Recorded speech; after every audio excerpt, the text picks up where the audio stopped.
In this video, we are going to learn how to install core modules. Modules are essentially little bits and pieces of packages that help extend the functionality of the site. Sometimes it can add brand new functionality to the website. We are going to learn two ways of installing such modules. The first one would be through the administrative interface. This requires us to log into our website, go into the backend, and then enable the module through there. The second one would be through our terminal using Drush. To enable a module through the administrative interface, we first have to make sure that we are logged in. Once logged in, you should see this admin menu at the top of your screen. Click Extend. This page shows us a list of modules that we can enable on our site. We are going to enable the media module. So to make life easier, let's just search for media instead of having to scroll through the page, and we see it here.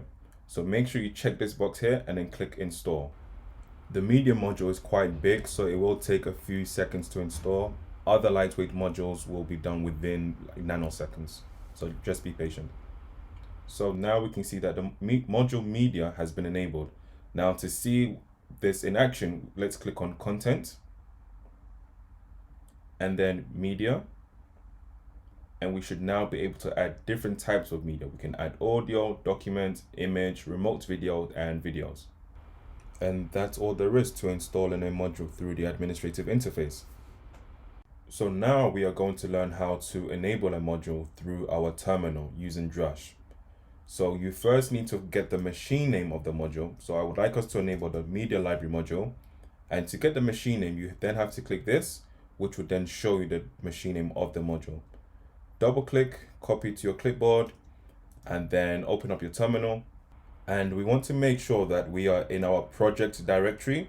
So as you can see, I'm within my laptop, but just to show you, type pwd. This will show you where you actually are. And you can see I am within the website's directory on my terminal.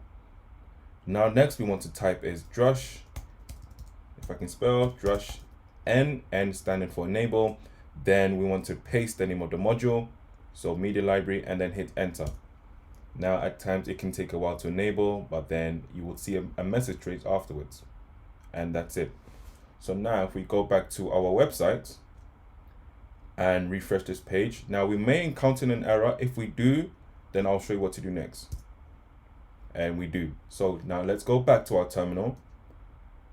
I'm not sure why. I think it's a bug within Drupal 9, but we have to clear caches. So just Drush and then CR. So what that does is it rebuilds the cache. So again, Drush CR, hit enter, then wait a while. And now we can see the cache has been rebuilt. So now let's go back to our browser and then refresh this page one more time.